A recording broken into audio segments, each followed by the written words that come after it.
万卷书不如行万里路，道听途说不如听我说说。大家好，这里是道听途说，分享不同的故事，希望能给您带来收获。青牛湾里流传着一个古老的故事，传说当时的青牛湾人烟稀少，耕田犁地全靠人扛着锄头犁耙开垦，辛苦不说，效率还非常低，所以有大片大片的田地荒芜，粮食产出不够，居住在此地的人个顶个的面黄肌瘦。有一天，太上老君骑着青牛经过此地，看见人们劳作辛苦，就让坐下的青牛帮助人们开垦良田。可这一头牛终究是有些力不从心，况且老君自己还要云游，不可能抛下青牛。于是老君就从别处拘来母牛与青牛繁衍。没过多久，新生的小牛就如同雨后的春笋般涌出，家家户户都分了牛，田地越耕越多，粮食产量也跟了上来，人们从四面八方涌来定居。为了纪念老君的恩德，就集资盖了一座老君庙，并将此地改为青牛湾。这个传说是真是假不知道，倒是老君庙里香火鼎盛，每一代都会推举一个守门人，帮着打理庙里的事务。这一代的守门人叫做陈忠，年过60，膝下还有一个8岁的小孙子陈守义。陈守义是个苦命的孩子，母亲因为生他而难产去世。在他4岁的时候，父亲上山采药，不小心跌落山崖，也没了。陈忠办好儿子的丧事，带着小孙子住进了老君庙。都说穷人家的孩子早当家，陈守义4岁的时候就学会了洗衣服做饭，6岁的时候就开始扛着背篓割草，把割来的草送给养牛的人家做饲料，有时候能换来几张油饼，有时候也能换几枚铜钱。不过陈守义终究是个小孩子，也渴望有玩伴，村里的小朋友却都不肯和他一起玩。有人背地里骂他是扫把星，克死了妈又克死了爹，谁挨上他谁倒霉。陈守义一靠近别的小朋友就会被赶走，这也使得他性格愈发孤僻。陈忠看在眼里，急在心里，常常在夜深人静的时候对着老君庙哭诉：老君大人，我侍奉了您一辈子，从来不敢奢求什么，可我年纪大了，老的就快死了，守义他还小，不能没人照顾，您要是在天有灵，求您帮帮这个可怜的孩子吧。这天早上，陈守义还没醒来，迷迷糊糊的感觉有一个毛茸茸的东西在自己身上磨蹭，弄得鼻子痒痒的。陈守义打了个喷嚏，用手揉了揉眼，发现自己面前竟多了一头刚出生的小青牛。这小青牛支棱着一双招风耳，毛茸茸的大脑袋凑在陈忠跟前，一双忽灵灵的大眼睛直勾勾地看着他。陈守义喜出望外，蹭的一下跳了起来，抱着小青牛撒欢，大声喊着：爷爷爷爷，你快醒醒，快看我捡到了什么。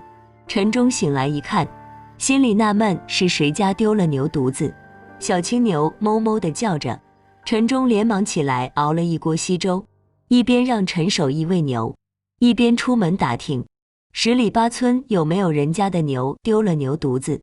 打听了大半天，也没听说谁家丢了小牛。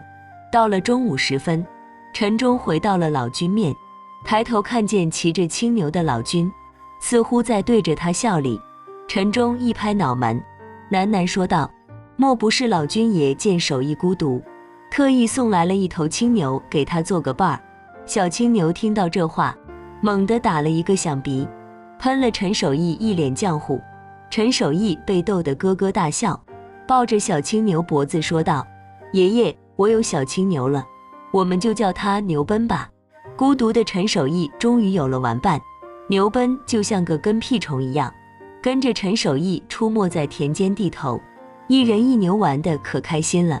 在陈守义的悉心照料下，牛奔成长的速度极快，才不过1年半的光景，就长成了一头骨架雄伟、皮毛顺亮的大青牛。农忙的时候，陈忠就带着牛奔去给别人家耕地，牛奔力气极大，一晌地只要一个上午，没有耕牛的人家争着抢着租借牛奔，几年下来，也总算积攒了几两碎银子。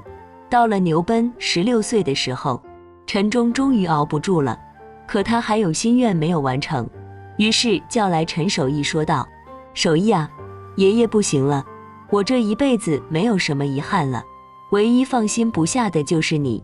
爷爷走之前，希望你能娶一房媳妇儿。陈家相当不富裕，甚至可以说是贫穷，出不起彩礼，10里8村的相亲，哪有人愿意把女儿嫁过来的呢？”陈守义不忍心让爷爷带着遗憾走，于是暗地里托媒婆说亲，只要彩礼钱少，不管高矮胖瘦都可以。媒婆出了陈家的门，直奔涂家坳而去。原来是他刚接了活儿，老涂家的女儿凤娇，不要一分彩礼钱，只要能嫁出去就行。各位看官，你倒是老涂家为何不要彩礼钱？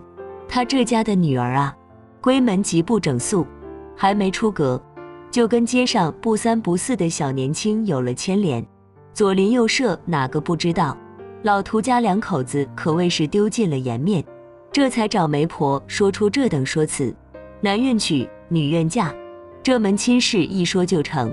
况且凤娇长相也还算可以，高鼻梁，鹅蛋脸，唇红齿白桃花眼。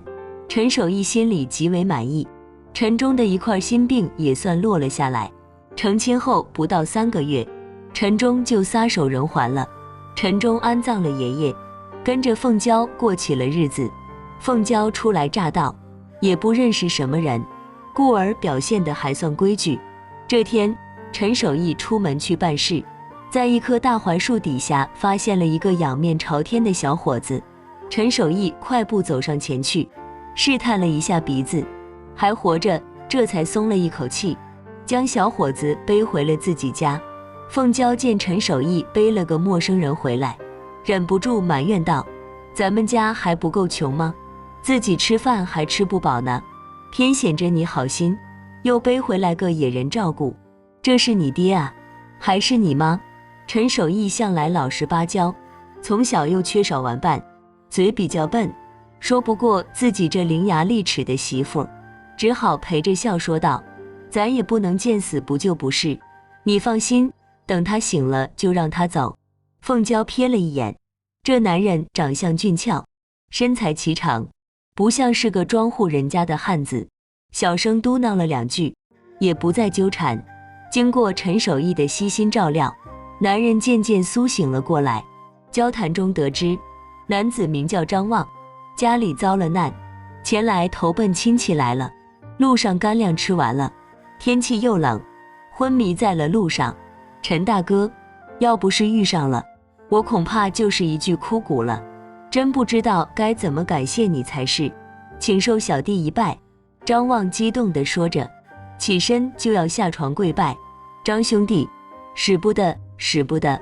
陈守义赶紧拦住了他，接着说道：“这对我来说不过是举手之劳罢了，可担不起这么大的礼。你在我这里安心住下，等养好了身子再去找亲戚。”张望感激不已，说道：“陈大哥真是义薄云天，如果您不嫌弃的话，我愿与你结为异姓兄弟，有福同享，有难同当。有为此事，就叫我身首异处。”陈守义被他说的也有些热血沸腾，两人当即搓土为香，八拜为交。陈守义年长，称为大哥；张望略小几岁，称为二弟。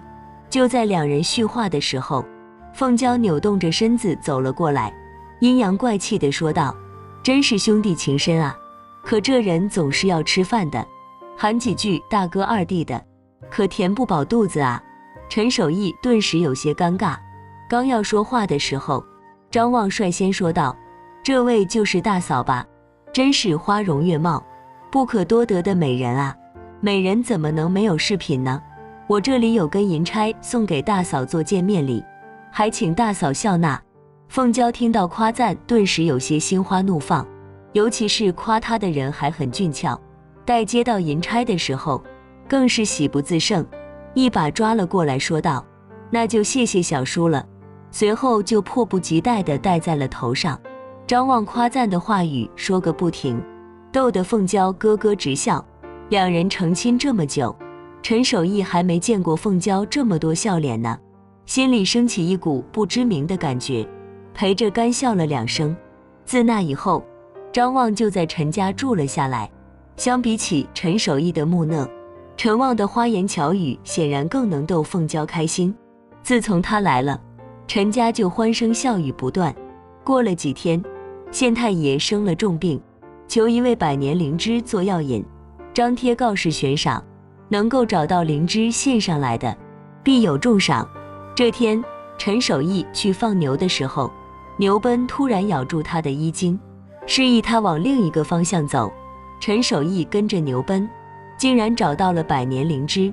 陈守义高兴不已，拿着灵芝狂奔回家，还没进家门就大声喊着：“娘子、二弟，你们快看，我找到了什么！”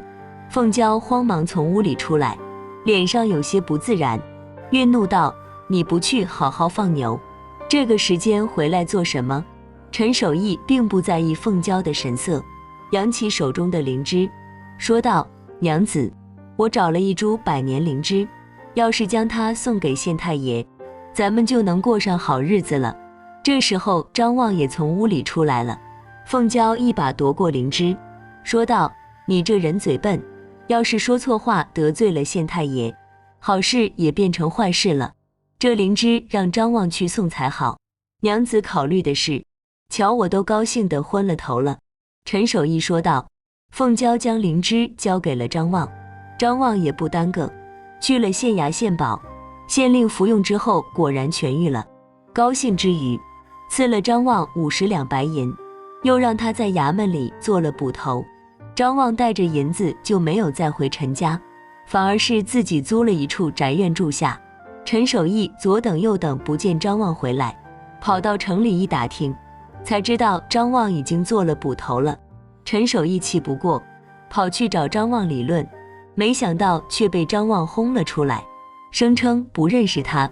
陈守义又急又气，但也没有其他办法，只能返回自己家里来了。回家之后将事情说了一遍，还不忘骂几句张望忘恩负义，要去县衙告张望。凤娇却罕见的没有附和，只说个人有个人的缘法，也许张望有苦衷也说不一定。又过了几天，凤娇突然心口疼，无论吃什么药都不见好。陈守义也顾不上找张望的麻烦，守在家里照顾凤娇。可凤娇的病却越来越重，他跟陈守义说道：“我的病眼看是治不好了，你把我卖了吧，换点钱儿还能再娶一房妻子。”娘子这是说的什么话？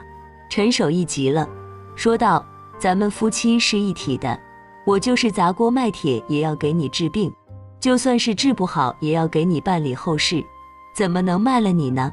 无论凤娇怎么规劝，陈守义就是不肯，凤娇也只好作罢。又过了几天，张望突然带着酒肉回来了，一进门就说：“前几天我实在出于无奈才不敢认大哥，这几天忙完，赶紧来给你赔不是了。大哥就算打我骂我，我也绝不还口。”陈守义本来气得不行，但听到张望服软的话，心里又有些不忍心，也许他真的不得已的苦衷呢。张望又将50两银子全部拿出来交给陈守义，说道：“这是县令赏赐的银两，我今天全部交给你，等我回去就跟县令说，这捕快的位置也是大哥的，我一定还给你。”陈守义这下子可内疚的不行，连声说自己错怪张望了。兄弟俩越说越动情，几乎要流下泪来。这时候卧床几天的凤娇却突然起了身，好像没病了一样，出来说道：“你们兄弟俩的误会终于解开了，我这病也好了。二弟今天不要走了，你们好好喝一场。”凤娇摆上酒菜，张望连连向陈守义敬酒。陈守义以为自己错为张望，心里有愧，统统是来者不拒。推杯换盏之下，陈守义很快就醉得不省人事了。张望与凤娇对视一眼，嘴角勾起残忍的微笑，将陈守义五花大绑，抬到河里丢掉了，然后拍了拍手，以为万事大吉，相拥着回卧房休息去了。他们不知道的是，牛栏里的牛奔悄悄离开了牛棚。陈守义向来宠爱牛奔，所以从不给他拴绳，而且牛奔已经老了，干不动农活，除非陈守义带着他，否则几乎不出牛栏。凤娇也没有关注过他。牛奔来到河边，纵身一跃，在湍急的河流中将陈守义拽了上来，用尽最后一丝力气咬断陈守义身上的绳子之后，油尽灯枯的牛奔永远地闭上了眼睛。陈守义被水一泡，酒意全部消散了。此时的他哪还不明白这一切，自己的妻子和结义兄弟联合起来害了自己，若非牛奔舍命相救，自己这会儿已经到了黄泉路了。陈守义抱着牛奔的脖子泣不成声，就像多年前他们相见的那个清晨一样。平复了心情之后，陈守义挖了个深坑将牛奔埋下，然后连夜赶去了县城，在天还不亮的时候敲响了鸣冤鼓，状告了张望和凤英。当衙役赶到的时候，张望和凤英还沉浸在温柔乡里呢。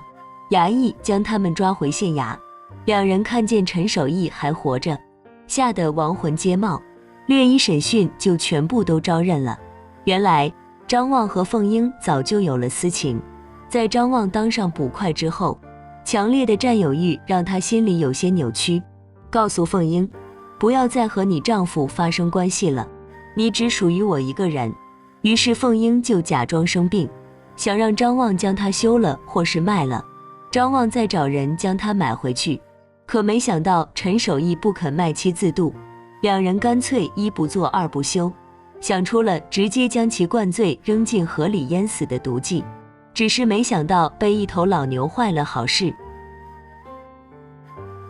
真相大白以后，县令判决张望杖责50大板，推到菜市口斩首示众，判决凤英关卖，卖的钱交给陈守义再取，而且提拔陈守义做了捕头。张望践行了自己身首异处的誓言，而凤英也满足变卖自己的愿望。好了，今天的故事就到这里了。看完这个故事后，不知道您有什么感想？欢迎在下方留言，不要忘了点赞和订阅，希望能给您带来收获。感谢您的观看，我们下期节目再见。